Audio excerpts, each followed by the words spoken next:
TNKR Media. The Goldwaters is brought to you by Goldwater Dubé, shaping the history of Canadian family law since 1981. The Goldwaters vous est présenté par Goldwater Dubé, modeler l'histoire du droit familial canadien depuis 1981.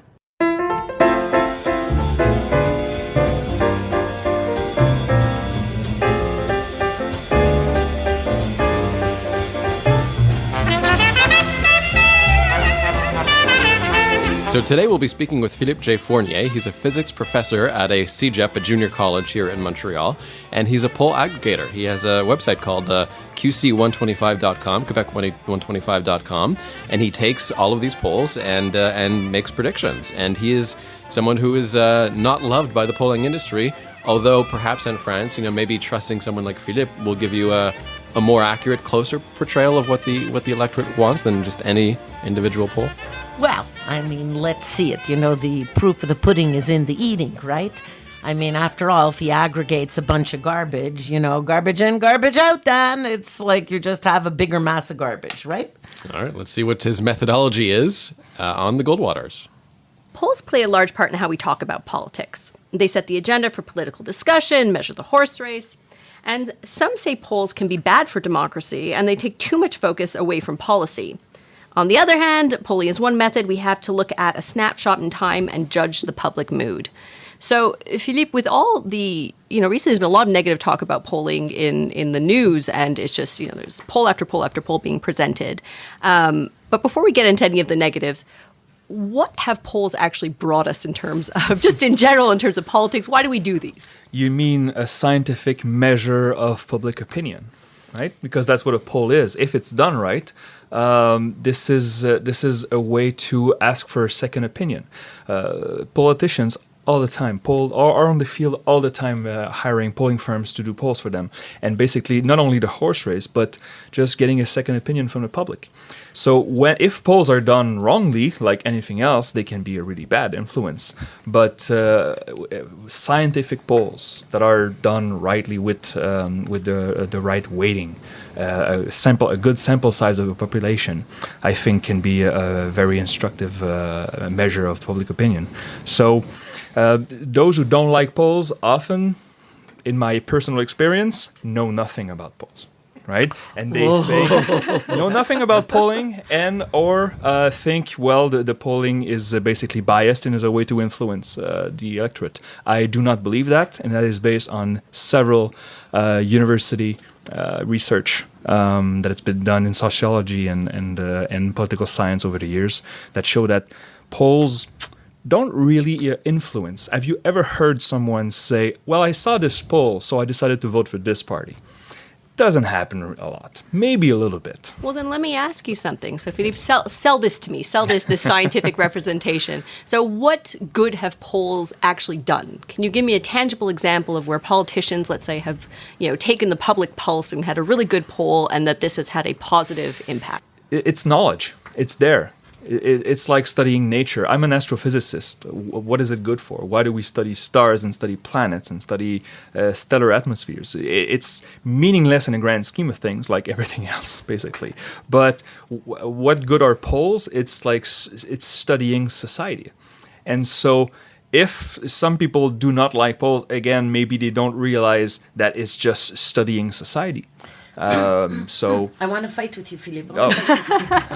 I'm hot. I'm anxious. Was not ready for that, but okay, sure. Okay. You're an astrophysicist. Yes, I am. You infer a lot of natural phenomena by indirect observations, correct? I don't think collecting photons on a disk made to analyze infrared and ultraviolet light. I don't think that's... go ahead. They're indirect observations. You're trying to make it sound reductionist, but it isn't. I'm not taking a snapshot. You'll infer the existence of phenomena by taking measurements that permit you to infer the presence, let's say, of a black hole, right? You're not directly making an observation by taking a photo, as you're implying. What is direct observation? A photo. I'm going to give you photons getting into your eyeballs. Well, right? And then- being turned upside down in your brain. Yes, and then electrical signals going to your brain. The Right, telescope but does now the same again, thing. you're doing a debater's trick by being overly reductionist. I'm saying there are, and you know that, you know very well there are phenomena as an astrophysicist that you have to observe that are beyond the tools evolution has given us to observe our local environment. But there are phenomena you need to observe and you need to understand, like the event horizon, that you can't see directly using your own eyes, and you're using statistical sampling, in fact. And the reason I'm saying this right away is because I really think, and this is my hypothesis, that the sampling that we call polls is finished because we've had observer effect. I think that if it were 100 years ago, plain polls where you telephone someone or meet someone in the street and take a random sample and do demographic adjustments and ask someone a political opinion are finished. The observer effect has invalidated this as a scientific method to get those numbers. I think you have to start using other methods, probably derived from AI, to infer opinions from other observed traits that the observed person cannot deliberately distort, like poor Schrodinger's cat. See, for me, it all comes back to Schrodinger's cat. Well, this is exactly why you need aggregators. Because if you give too much importance to a single poll, you will see more noise than signal. You will see more noise than data. And what you said about the sample size, well, I'm a scientist, so I go with results. And let's say the example of Quebec, we'll take what I know best. In the last 20 years, the polls have been really good. Elections after election. After years, the polls have been really good. Of course, some polls were wrong, but if you take them together and you average them out and you use my calculations to have a weighted average of where public opinion goes, when the election arrives, it's always within the margin of error. 2014, 2012, 2008, 2007, 2003, 1998, they were all right. So at some point, even if you doubt the sampling of polls, well, that's why we need more than a polling firm, and that's why we need more than one method to measure the polls. But if you're saying one poll can generate noise and not validate it, what difference does it make if you weight a lot of noise? It's like rolling on a Montreal road without suspension in your car. You will have a lot of noise, right? But with a suspension, you will amortir the noise, right? And so what you said, it's not all noise. There's signal in there. But let's say from one month to another, like last month, in April, we had Main Street that said the Liberals and the CAQ were tied. And then a few weeks later, we had Ipsos that said the CAQ had 3 points ahead of the Liberals. So did they jump 3 points? No, it's just two ensembles. It's two pieces of a gigantic puzzles that you have to put together. If you take them individually, they will be wrong. But if you take them together, it's like a puzzle. But you see, I'll tell you why I don't buy it seriously. I think there's confirmation bias in there because you're pointing out that it's aggregating with your methodology to do the weighting. And for people who don't know politics in Quebec, you are so lucky. We have like about 172 parties at any given time. So the differences in popularity from one party to another are often a rounding error. And by 172, I mean 4 serious parties. And as a result, the differences are not big to begin with. So if you take a whole bunch of polls and you just take the average, you're weighting the probability that you're going to be right without necessarily having generated any particularly valid data. We're all generally divided between federalists and separatists, and right? The only thing actually that's scary is the rise of the CAQ. And now you guys are saying the CAQ is going to win. You say the CAQ is going to win. I do. That's not at all what I said, No? Maître Goldwater, or Anne France again, sorry. Yes, Anne France. That's not at all what I said. I said a snapshot right now, according to the data we have right now, the CAQ is the most likely party to win. We don't know by how much. And if you take my previous projection that I published in L'Actualité, the Liberals still win about 12% of my simulations. So it's possible. And if you take the model, let's say, of Nate Silver's 538 in the States, he had a 1 out of 3 chance that Trump would win. 28%. 28.6%. So almost 1/3, right? 1/3 is the throw of a dice, and you choose, let's say, 5 or 6, and you throw it, it's 5 or 6 Trump wins. It happens. But so that's why I weigh the probabilities of all 125 writings, and then taken together, I can have a reasonable probability of who's going to win. So you're coming here to profess a continued confidence in polling results, even though aggregators in the history of American politics, going back to Truman and Dewey, have consistently predicted, been wrong. Well, it wasn't an aggregator in that election, in fact, to be fair. But they get it wrong more often than they get it right in the States. That is not true. Well, if you take the good ones, Nate Silver had 50 out of 50 in 2008, and it had 49 out of 50 in 2012. I think it's pretty good. Oh, no, that's at the state level. That's garbage. See, again, you're not thinking that at the state level, you're comparing a more homogeneous population, like in Quebec, where within a province or within a state, you can get better results because your sample's not too big. There's less adjustment to do. So you're less likely to get it wrong. Sort of by accident. Yeah, but it's the addition, it's the sum of the states that makes the president. That's what the elections is in but the US, then right? the mistakes add up. The course. mistakes become proportionally more and more important Of course. as you move from 5 million people to 300 million people, right? Nope, that's not true. Well, let me That's ask. not true. You can have a poll in the U.S. of the population 300 million, and you have a poll of 2,000 people. The margin of error will be about 3%. So yes. Well, then let me ask you then, Philippe, because there's, I guess there's the two sides of it, which is, if you take a bunch of data points together, you take a bunch of different studies together, and you put them all together. If they're all crappy studies, then I imagine you're just going to have a much bigger load of crap. But if they all have some validity to it, then theoretically you're going to be getting more precise findings the more you're putting things together. So how do you determine the difference? Because it seems like, as far as I understand, that's where you guys are meeting, are fighting. arguing. I view it as garbage in, garbage out. Maybe it's semantics, but there's a difference between bias and noise. Right. Noise cancels out. Bias, let's say all the posters on the field in Quebec, that's Crop and Léger and all these guys, if they have a bias that in their sample they're oversampling the CAQ, well, they will be wrong. Of course they will be wrong. But historically, that has not been the case. Historically, what we have is the polls are pretty good, and the Liberals are always a bit underestimated. Not by much, but always a bit underestimated. The famous Bourassa prime à l'urne, right? The ballot box bonus, that's always on the side of the Liberals. It's never that big, but it's always 1 point or 1.5 points. So by taking those polls together, I'm reducing the noise. But I can't do anything about the bias. If they're all biased on the same side, I will miss it. I like that distinction. I think that's a really important one to bring up, bias versus noise, because even in psychology we talk a lot about meta-analyses, which seem to be quite similar to what you're talking about in terms of aggregate. It's another method of aggregating data.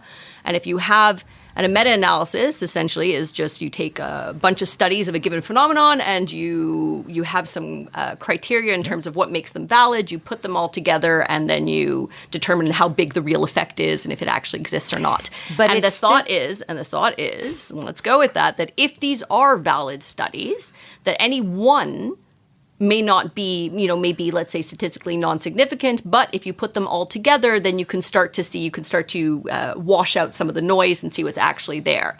But to your point, if the studies that you're looking at in the meta-analysis, or the studies that you're aggregating in aggregating in terms of polls, if they're consistently biased, then you're just summarizing a whole bunch of bias. Yes. But it's more than bias. It's methodology that's a problem. As I happened, just yesterday, I was reading a meta-analysis of 25 studies of the empirical validity of psychodrama as a form of psychotherapy, right? And when I actually looked at the studies that were being analyzed, the studies themselves were garbage, old, and not scientifically validated. And I'm not talking about the general crisis in replication of studies in sociology and psychology. I'm talking supposedly a valid meta-analysis. I'm thinking, well, if you're meta-analyzing 25 garbage studies, you're still learning nothing. Because the sum of a bunch of zeros, 25 zeros, still add up to zero. And apropos what you're saying, Philippe, I still don't see how you can distinguish so readily bias from noise without bringing in your own bias, whether it's a confirmation bias or the anti-confirmation bias. It used to be a big deal in sociology to do studies about people's sexual practices. And I used to laugh. Well, sexual belief and practice is kind of the same as political. How do you quantify that, though? It's much harder to quantify than just who you're going to vote for, or what party do you lean towards. So, well, considering I won't make the obvious scatological comparison between sexual practice and what politicians do to you, but I think they're both very intimate belief systems and actions, the most intimate, right? But that being said, you knew in advance that the results of polls would be different, whether they were commissioned by Good Housekeeping or by Playboy or Psychology Today or any other magazine in between. Not that they weren't hiring independent polling agencies, but there is so much subjectivity in the crafting of the studies. I laugh because I get a lot of calls from polling agencies for federal politics, federal Canadian politics. And they're very, very earnest people who are trying to get my opinion. And I find one of the things that I note is quite clever is now one of the initial question is, are you interested in the topic of the Kinder Morgan pipeline? Are you interested in the topic of the renegotiation of NAFTA? And I thought, well, that's a clever question, because if you just ask somebody to give an opinion, most people are going to make up an opinion without having any clue what they're talking about, which is how most people vote to begin with. Well, I like what you're bringing up here, and I think this is going to bring about an important nuance. What is the difference between a good poll and a bad poll? Like, what are the common, because there's a lot of polls being presented. And as the public, we're being inundated with this data. And we don't necessarily know, if you're not a statistician, if you're not a pollster, you don't necessarily know the difference to be able to tell. So what are the issues that we should be looking out for? Well, I focus mostly on a horse race and the satisfaction of the government. So I don't play outside of what I know. Basically, I'm very careful not to tread on this ground. Listen, again, I'm an empiricist. I'm an astrophysicist. I see noise inside data, but the data is still there. We have to root it out. So what makes a bad poll? Well, maybe let's say you look at the history of the polling firm. If they're always wrong, at some point you have to stop using that data. Again, I go with the results. Basically, when I build my model, to test it, I used previous data. I went back to the 2014, 2012 election, 2008 election too, and I took only the data that was available then, so the census data for the demographics. I used the polling during the election campaign, and I was always within the margin of error. So for the 2014 election, the Liberals won 70 seats, and with my model, I would have predicted 67. I think that's pretty good. So again, I go with the results. If it works, well, I could be wrong. And if I am, I will try to explain. There's a story there. I will try to explain why I was wrong, and maybe some regions were outliers. But, we went from a PQ minority in 2012 to a Liberal majority in 2014, and only about 30 ridings changed colors. Okay. So I have to focus on those, maybe. I will make you a prediction right now. I'll bet my mortgage on it that the West Island will be red. There you go. So we know that. Deep thoughts by Philippe. There you go. But that's the easy part. Then you have to go look at the Mauricie, and then you have to look at the Quebec City region, which they never re-elect the same people. They always switch. The Liberals do well in Quebec City. The CAQ will do well too, and they oscillate from one to the other. Now I have to again see what's going on in there. But you're giving observations that are so subjective. Like, you make me so excited. You see, things because... Is that positive? I don't know. It's positive to me because it makes me jump up and down in my seat. Right. But you see, about which is why I was joking before about Quebec politics, as we love switching political parties. We switch them like a pair of pants on the French-Canadian side. Yeah. We do? The Anglo side, we sit there and we shiver in fear and we vote the closest Federalist party that doesn't stink too hot, right? But on the other side, it's constant switches. You realize it could have been just as easily Quebec Solidaire that would have been hot today as the CAQ. No, Quebec Solidaire? Because it's a French cultural phenomenon to constantly change political parties. So I hear you, but you see, you're bringing in a subjective element of observation in a local political environment. I'm bringing up data from past elections. That's not subjective opinion. You see, you're pretending to make it objective and boy-like, but I'm speaking like a girl and realizing that it's intuitive observation by being inside a culture. Could you seriously have believed for a moment, looking at the population of the United States in a large way, to the extent you can look at 300 million people, and have believed for a moment that the American population would have voted into power an autocratic leader closer to Hitler, Stalin, Mussolini, and Mao than anything that resembles a democratic president. The data showed so. The data showed so. The data showed so. So you view this data actually divorced from the people and the reality of what they think and feel. There was a very interesting study by Dr. Claire Durand, University of Montreal. So she's the president of WAPOR, or a World Association of Public Opinion Research. And basically, do polls influence elections? Right. Right? And the conclusion of their study, a long study, I'm not going to cite the whole thing, but basically it was very little, because very little people are actually that motivated. It will motivate the nerds in us, the political nerds in us. But the general population, as we referred them to earlier, do not pay that much attention. And a lot of people just vote for what they are, right? We're liberals, we're Péquistes, and very few people will actually swing from one party to another, from election to election. So do they influence election? Well, they influence maybe the narrative, but I don't think they influence it directly because they describe the narrative. So I don't know. If we take the situation right, this spring, this summer, that the CEQ has a slim lead over the Liberals and the PQ is just disintegrated right now. They're just, Thank God. Well, Baruch Hashem, as we say in French. The Parti Québécois could be reduced to 6 or 7 seats right now with those numbers. But campaigns matter. When a lot of people actually follow politics, when it's on the news every single day for about 35 to 45 days, this is when public opinion switches. We just had a recent example in Ontario last month, right? So we had the Conservative who had 25 to 30 point leads in many polls, and then suddenly the election started, the campaign started, and people started paying attention. And we had the first debate where Doug Ford, didn't do really well. And suddenly what happened? A lot of Liberal voters went to the NDP, and the Progressive Conservatives just slowly went down from 45 to 42 to 40, and they ended up around 39.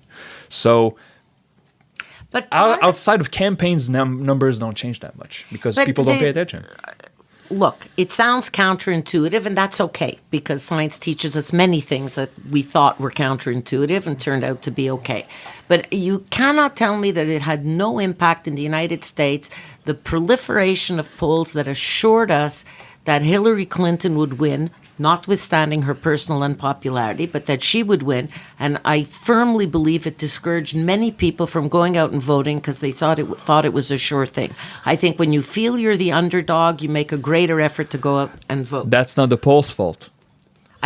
Sure, it's the constant publication of the polls that influences the campaign. Hey, if knowledge is out there, and what people do with it is not the fault of knowledge, it's the fault of people, right? Well, you blame people for not going to vote when, so, I mean... It's assuming that the knowledge is accurate. Well, it was. Course. And the U.S. election, I'm sorry, I know it's a widespread opinion that polls stank during the U.S. election. They were pretty good.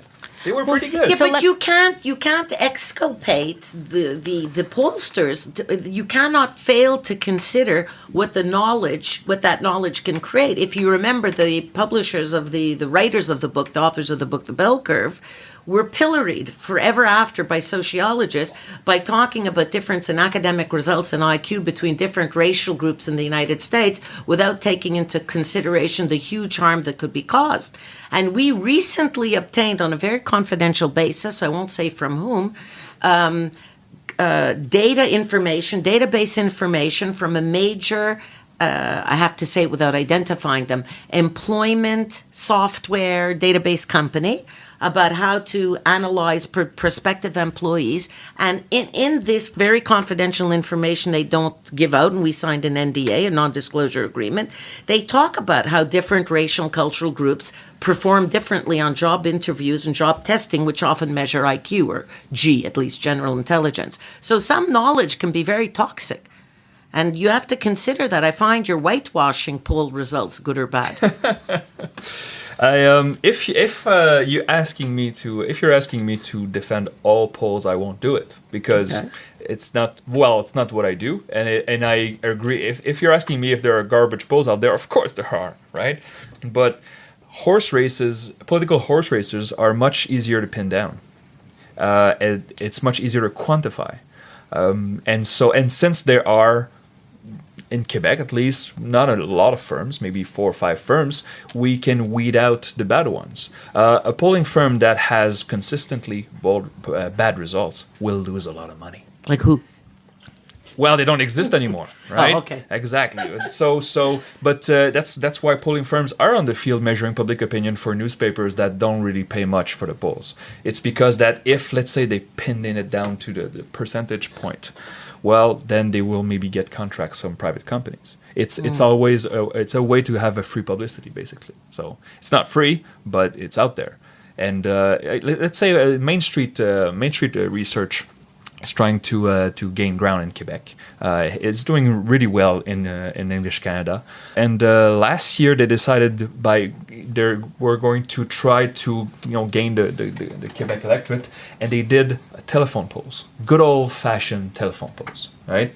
And they gave them away to Postmedia. But a telephone poll of 1,500 people cost about 12,000.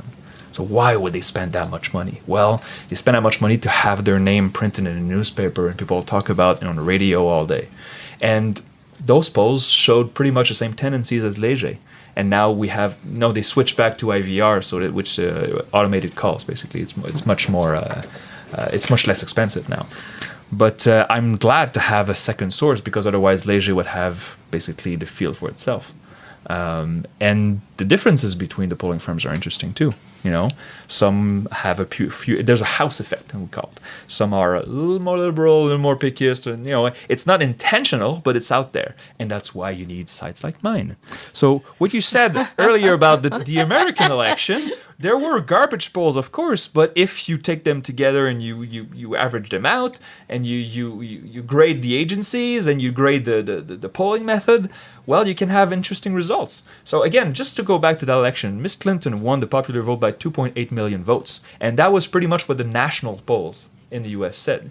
And Mr. Trump won Wisconsin, Michigan, and Pennsylvania, those 3 states. The margin of votes that he won, if you add them up, it's less than the population of Trois-Rivières in a country of 300 million. It's Trois-Rivières' fault? There you go. God. So less than 100,000 votes out of 300 million people. But I guess, and it's something that's actually quite important to me, is to be able to, at times recognize that, if I don't have the information, then I don't need to have an opinion about it. And I think that that's something that you guys were mentioning before is as an issue in polls. And as Mom, as you were mentioning, is that a lot of times in the polls, when you're asked for your opinion, even if you don't have a particular opinion about it, you'll just kind of come up with one based on the stuff that you know.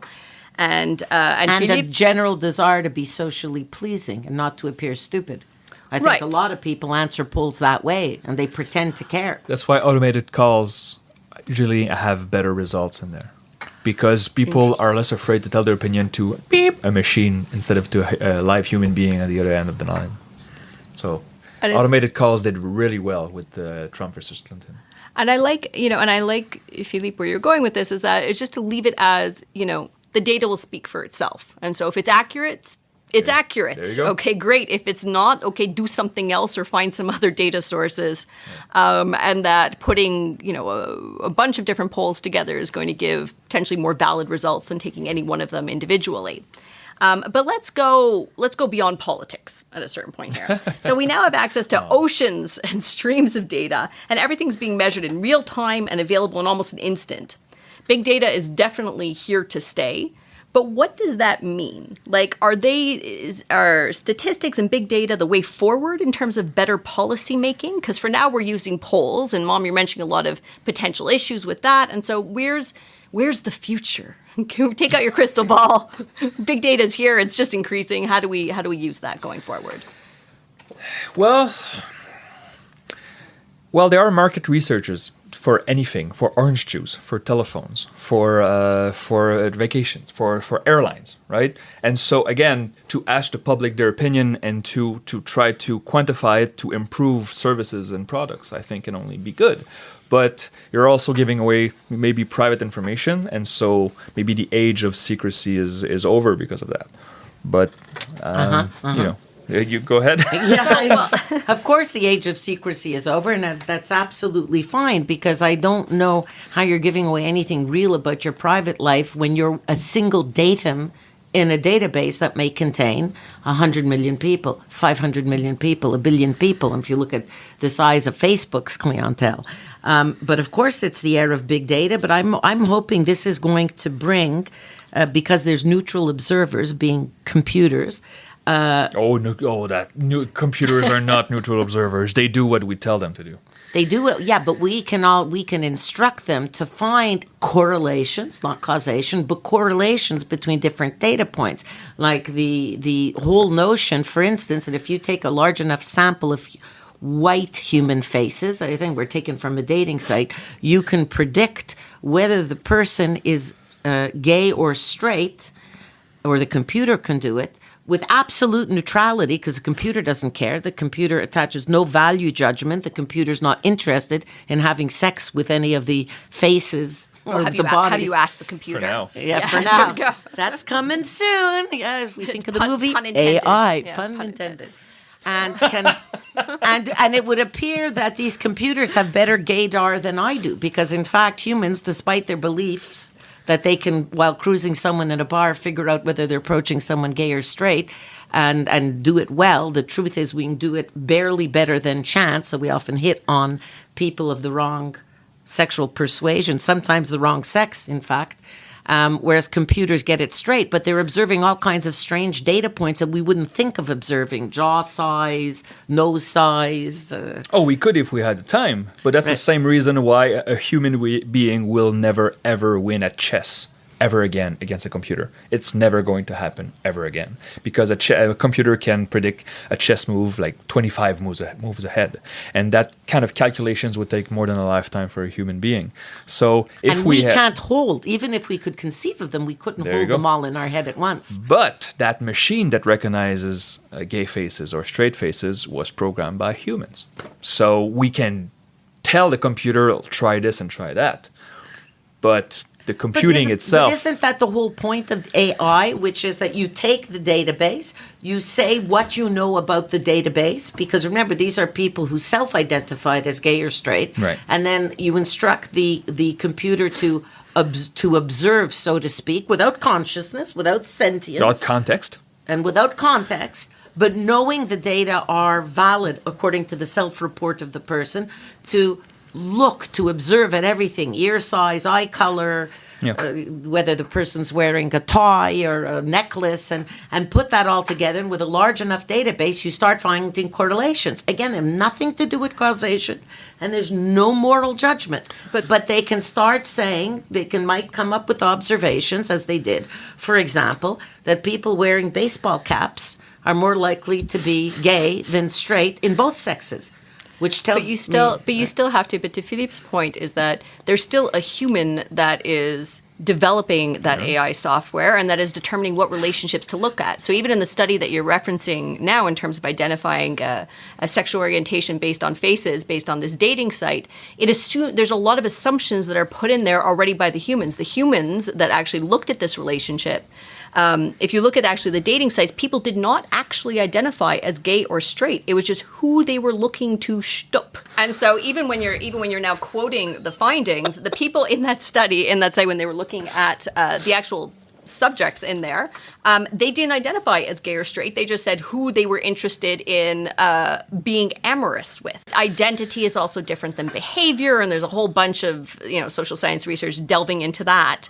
But when you're actually looking at the relationships and then drawing the conclusions and saying, okay, people's faces predict their sexual orientation, that's assuming that's putting the researcher bias that there may be this relationship between, or that there's this close relationship between the sexual behavior and orientation. That's not something the AI came up with. That's something that... And if I may, yes. Also, it's not mentioned very often, because we just think that those programmers managed to build the software that does this. But how was it built, really? It was trial and error. Basically, that's what it was. Same for my political model. It's trial and error. I look at what works. So basically, this guy took this database of people on dating sites, and he played around with the variables until he could make it work. So it's trial and errors. You have to remember that what works, it has to work at the end. Okay, but if I'm going to hit up the bars and I want to know what works, because I too I am really an empiricist. That being said, it tells me the composite straight and the composite gay face tell me, like, whom to approach in a vague and generalized way that if my parents were responsible would have taught me when I was a little girl, that if you want this type of action, you aim for this face. Let's just mention that it's not perfect, right? It's, what is it, 80% that result? Yeah, so that's a good start. It's a good start. I think it was 80% for men and around 70% for women. Yes, so 4 to 5. So that's good, but there are always exceptions. Unless you run into that 1 out of 5 person who's not too thrilled with being presented with your solicitation. Well, again, if I don't want to go back always to my model, but it's the difference between an opinion and an informed opinion. That's what polls and well-made polls, well-sampled polls provide. They provide better information. It's not perfect, like that model. If pure chance, say you're straight, you're gay, you're straight, if you have a taux de réussite 50%, well, that means that it's just luck of chance. If that machine goes 80%, well, it's not perfect, it's just a little better. Well, hold on. But humans tend to make a lot more mistakes. Apparently, our ability on the average to guess runs in the 50s, like whatever, 51, 52 to about 60%.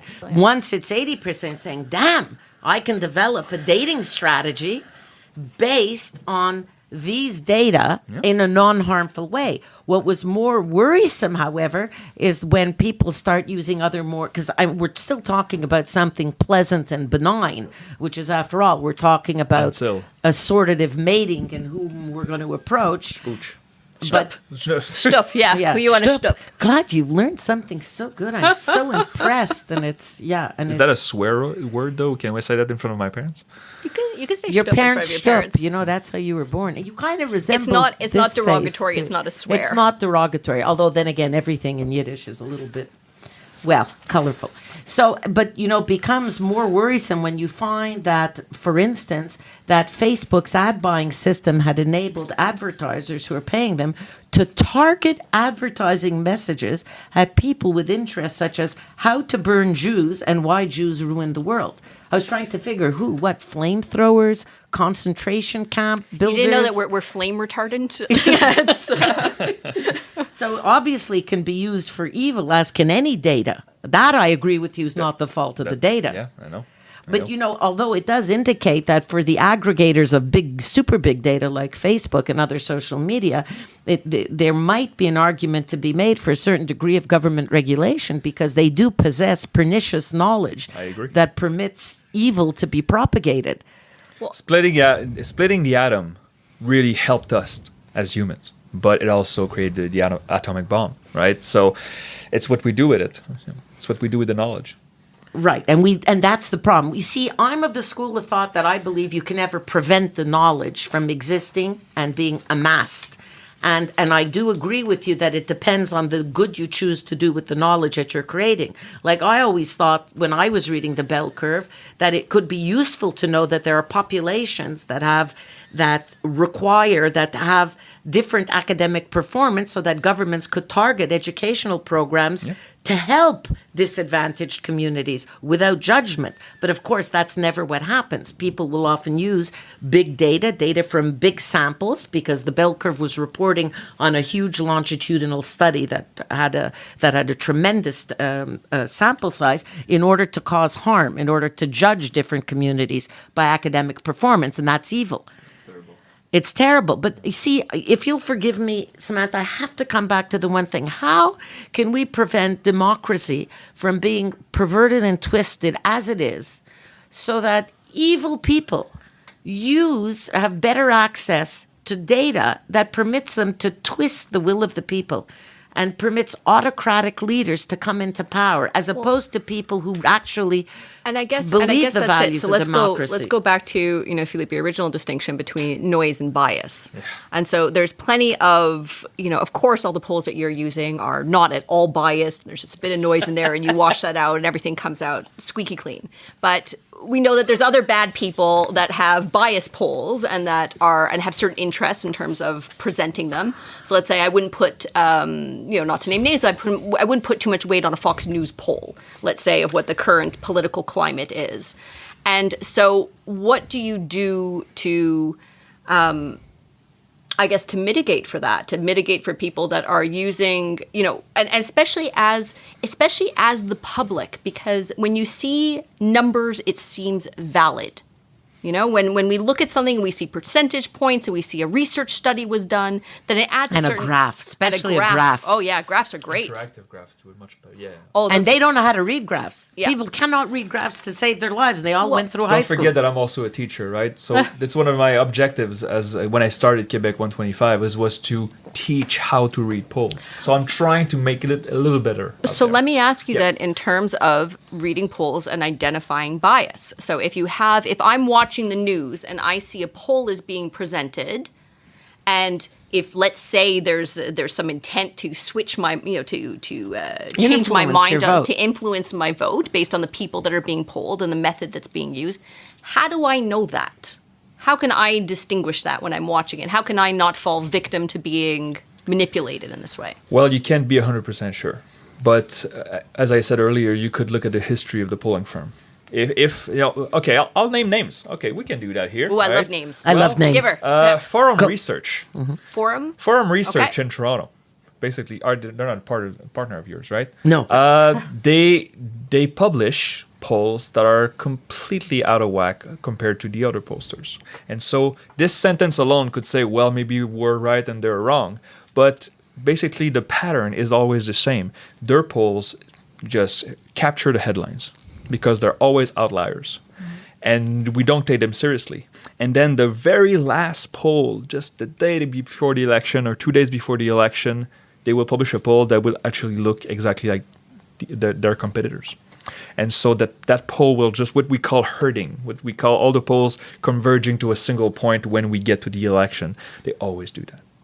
And so what I found out was in my research of Quebec elections, I get better results if I ignore forum research. So, but will I do it? Well, I work for L'Actualité and Radio-Canada and CTV now. So, I mean, I cannot ignore them, but I can choose what weight to give them in my model. And so since they're always, I don't want to say they're always wrong because they're not, but they're always out of whack compared to the other pollsters, I can choose to reduce the weight of that polling firm. And that's a subjective argument that I'm making here, but it's based on data. It's based on past results. So that's one thing that the public then can do is in terms of when you're being presented with some sort of claim or statistical claim or poll is to look at, well, who's telling me this and what's their history? I like even when you're touching on that, who's telling me this? Because it leads to another thing, which is, does this person have an interest in convincing me of something? So who's doing the poll? Who actually did the study? Who actually did the polling? And do I think that they have a reason to try to? So if there's going to be a study that's released, or some poll released, or some study released that says that there's this strong relationship between drinking orange juice and longevity and sex appeal, let's say, and then I want to look at, that sounds great, but then who's actually publishing? Yeah. Who's actually doing the data? Big orange. Yeah, exactly. The Tropicana or something like that, or right after this is presented in the news. Then up comes 3 Tropicana ads back to back, or Oasis or something like that. I'm not saying they're doing this sort of thing. I don't want to tarnish these businesses, but so we want to watch who the actual people are. So what's their history in terms of accuracy? Who are the people that are actually conducting the research is really important to know. And then what else would you suggest to people? So as consumers to make people of data, how can we make people more numerate? Good luck. Like if you can give your top 5 tips to people in terms of how to consume. Always be suspicious of polls. Be even more suspicious of journalists who report on polls when they don't know nothing about polls. This is one of the. I remember when I was building my model, and I was just for my personal use at first. It was I shared it with friends. It was December 2016. There were 2 polls that month, and they were radically different. Léger showed a tie between the Liberals and the Parti québécois, and Krupp 3-4 days later showed a 10-point lead for the Liberals. So those 2 polls taken together were radically different. And of course, commentators and media and Québécois media and all of them were just pulling their hairs out saying the polling industry is sick and blah, blah, blah. And then when you look at the average over a year, you see that's month, December 2016. The 2 polling firms went this way, so separated for 2 outliers, and then they just regressed to the mean the next month. So of course, if you're looking at 1 or 2 polls on 1 month, you will say these polls don't make any sense. But if you average them out over several weeks, several months, you look, okay, it was just noise. So then you want people to give as little importance to a single poll as possible. So to look you at need the statistics of the polls. Of course. So you need to observe the observers. So by observing the observers, you have statistics of the observations of the observers. Goldwater, aggregators of aggregators. There you go. Well, because that's, it's like when we learn in school sort of statistics 101, it's you have 100 coffee jars and they're supposed to have 10 ounces of coffee each. Let's measure the coffee. And you realize some jars have 9 ounces and some jars have 11 ounces, and it should average out to the 10 ounces, right? So, but what you're saying, you're essentially saying the same thing, but instead of coffee in coffee jars, you're talking about the polls. Well, see, you make me think of ratings on Amazon. If I'm going to go buy what's something pretty, a highlighter, a brand of highlighters on Amazon, I'm going to look for the brand of highlighters that has the most reviews and look at their rating. And I read the rating to have an idea if the reviewers are legitimate. And then I'll buy I'll buy the highlighter of the company that has the most reviews.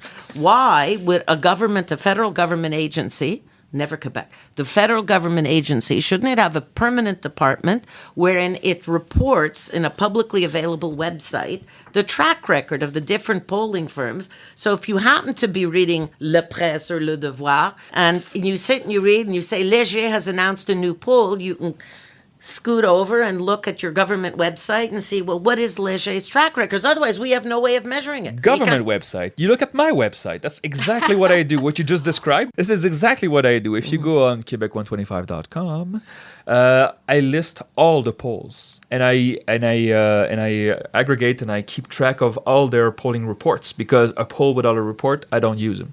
Right? Some polling firm says we have this news article, let's say, in the Toronto Sun or something. Mm-hmm. And, well, what's the report? Well, it's not ready yet. Well, I don't use it then. So I have to see the full report. Why Quebec125.com? 125 must have some great significance. Yeah, 125 ridings in Quebec. Local politics. It's pretty good. Well, I started it. Well, it's Quebec125.com existed because everybody called it Quebec125. It was QC125, but now I'm making money off it now. So of course I'm going to go on and do other provinces and the federal government. Well, why don't you go and do the states? They're the ones that we have to reform. Oh, I will. So that takes us to how do we elect? We don't really need elections conducted of the entire population anymore. We do. No, we don't. If you believe there is any science in what you're saying, and that's what I'm going to test you on, because I listen, and I presume an astrophysicist actually is invested in objectivity, science, and rationality. Yes, I am. Okay. Then you know that technically we don't need to vote the entire population. That's not necessarily an accurate snapshot, because not everybody can get out to vote. You're not getting a representative sample, because you're just getting the sample of the people on that particular day. Who actually vote.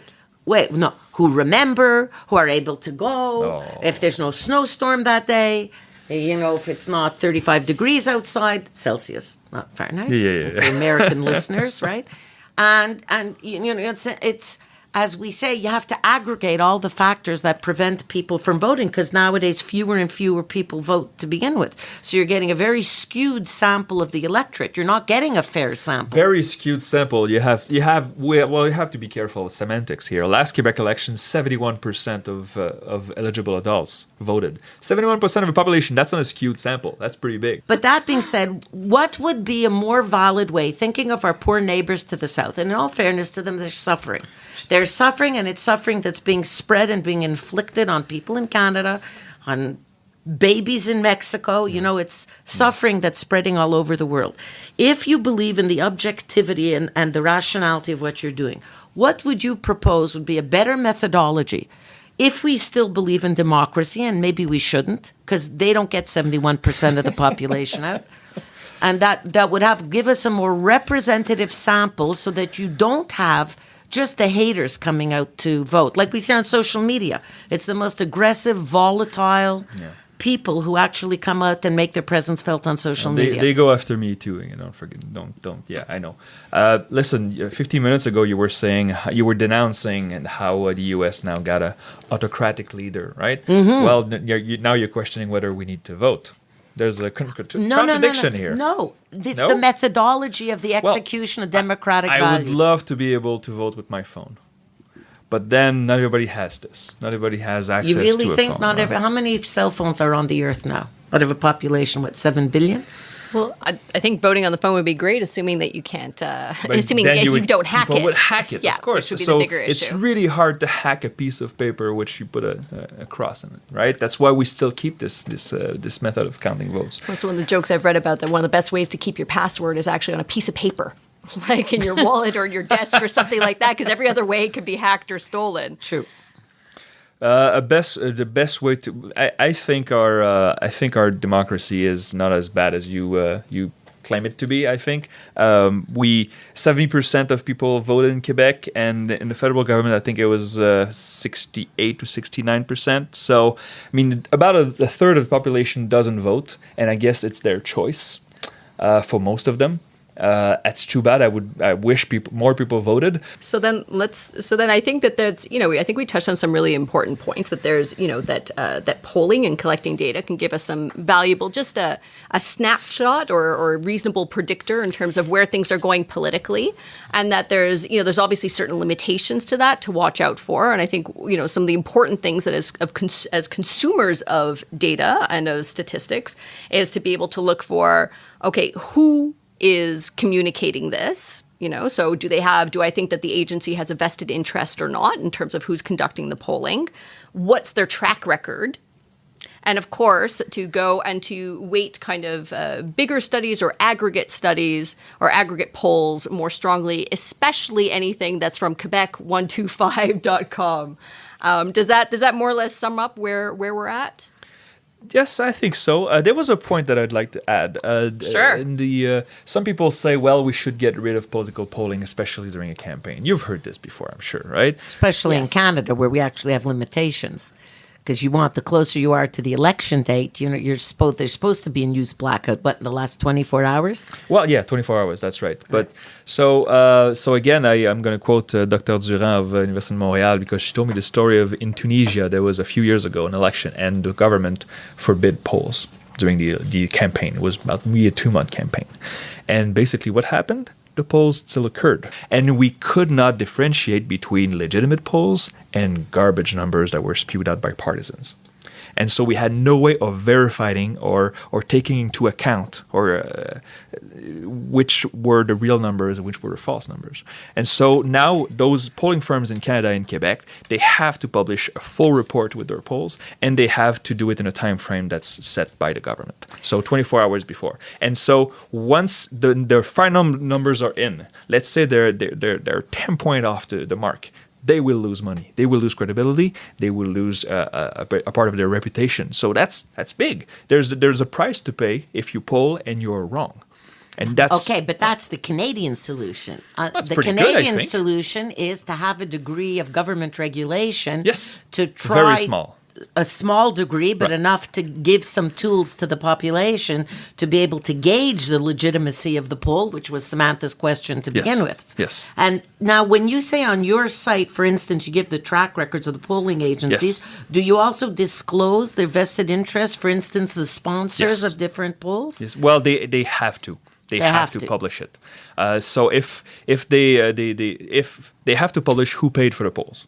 Sometimes it's just themselves. Like the last Main Street research was just, we want to do a poll, and we will publish it on our website, hoping to get some traffic. But if someone commissions the poll, they have to reveal it.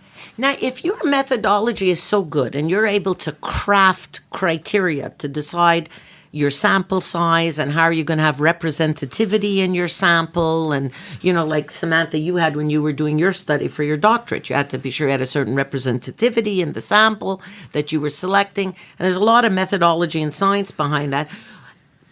Instead of taking for granted that there's always going to be a subgroup of the population that doesn't vote, and I think it would be sad to take that for granted, to say that because for whatever reason they fail to exercise their franchise, they become disenfranchised par le fait même, by the fact of failing to get out there. And if you believe in a true democracy where you really want to know what the whole population is thinking, wouldn't it make sense to use the science you've developed to craft a sample? Say, how many people are in Quebec? 8 million people? Yeah, 8.5, yeah. It should be enough to craft a sample of, say, 3,000 people. Right? Okay. Right? That Go would on. be sufficient. And where you make sure to have representativity by using demographic data and census results. I took notes when you were saying that's how you do the crafting. Right. So you have to have representation of minority groups and ratios for men and women and old and young and so on. And then select that sample size that you know is representative of 100% of the population of Quebec. And then do a long interview to know what policies they like and what leaders they want. How much money do you have there? Because that's a limitation of polling. If a poll had 100,000 people, you could nail down elections to the decimal number. But who has that kind of money? Polls but doesn't it cost money. a lot to create how much does it cost to run a general election?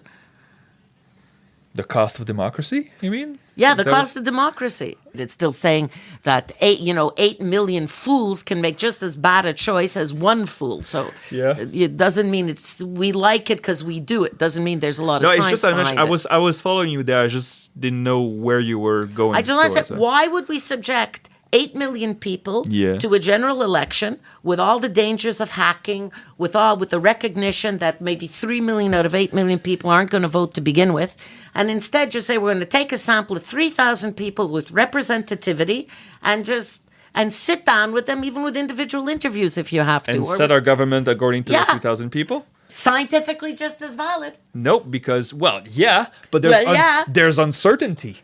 That's the thing. If you're looking for perfection and precision, polling is not for you. Polling is uncertain. But it might be a better outcome than the vagaries of the general election. And skip the campaigns. Yeah. Maybe it's the campaigns we need to skip. Where's the fun in there then? That would put it's a me out of huge business. cost to society, the stupidity of the campaigns and the go false messages that are propagated and the nativism and the populism and the divisiveness. You remember our last election? I do. You remember what the Parti Québécois was trying to do at that time? And I remember them losing badly too.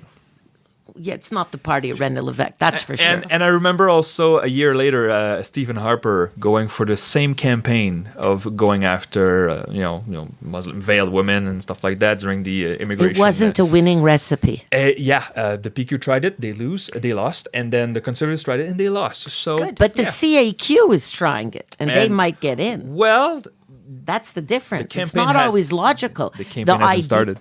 Yeah, but the idea is taking hold, this divisiveness. Would you like to make a bet? What's the bet? I might take you on that bet. Who would win the next election? Who's going to win in October 1st? According to you, to your instinct. You have instinct, right? No, I don't have instincts. Oh. I have instincts, but I recognize that you they're... need instinct in a courtroom. They're full of bias or full of noise? They're full of signal noise and bias. Who do I think is going to win? Unfortunately, I think the CAQ. Couillard, for some reason, is not as popular. And I think the wrong person's going to win. I think François Legault is going to win. And what do you base that on?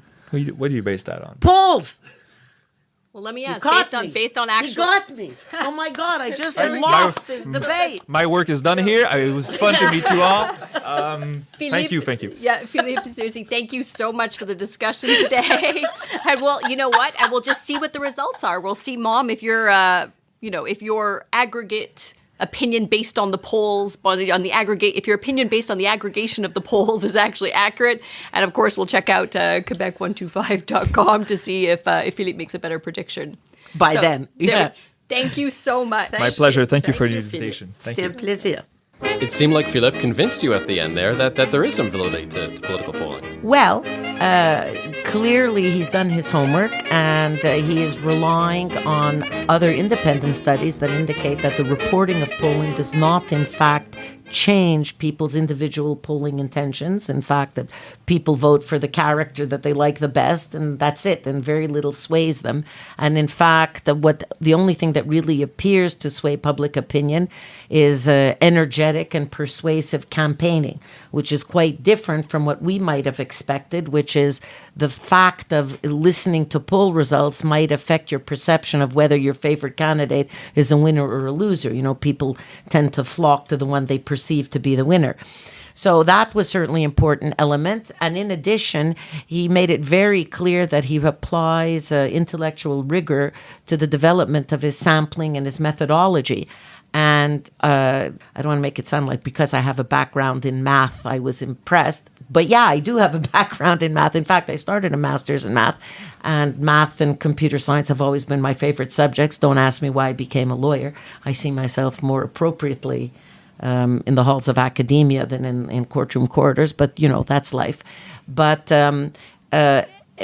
anybody who is interested in working with rigor with his numbers and actually understands the numbers then impresses me as the real McCoy. Maybe I was a little unfair to Philippe at the beginning because, you know, in Quebec, there's quite a strong anti-scientific bias that sort of afflicts a lot of the domains of sociology, including political thinking.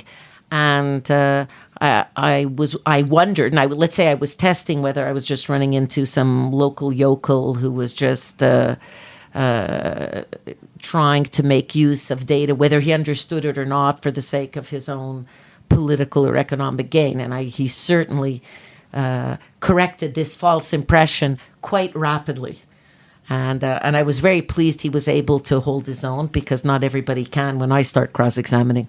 Maybe the first guest on the podcast to have you bend a little bit on an opinion. I can't recall another one where I know, you he bent got to me. Yeah. That's terrible. Maybe because he's cute. I don't know. No, but no, seriously, I'm always impressed by intelligence. It's the one thing I crave in a debate, is a different opinion that's intelligent and it can sway me.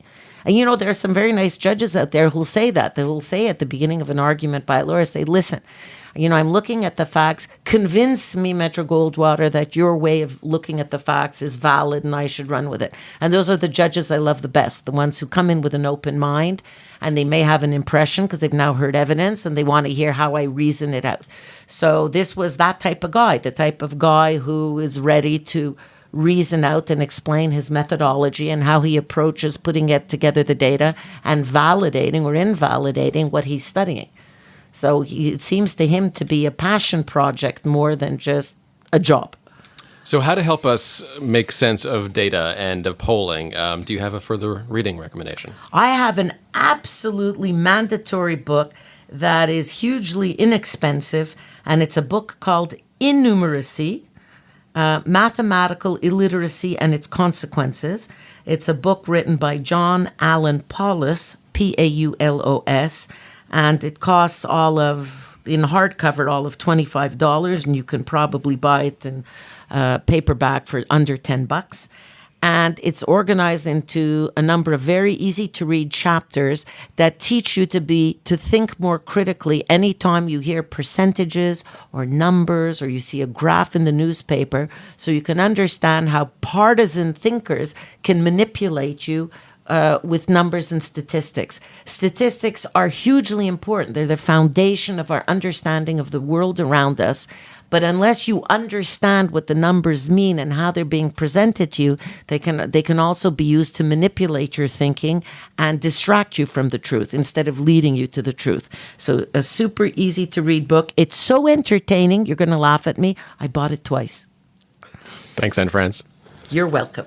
Don't forget, you can listen to past episodes of The Goldwaters at thegoldwaters.ca and join the conversation on Facebook or Twitter with the hashtag TheGoldwaters. And email us if there's something that you want to chat about or something that you believe the Goldwaters should examine. Our email address is talk@thegoldwaters.ca. I'm Dan Delmar. Until next time.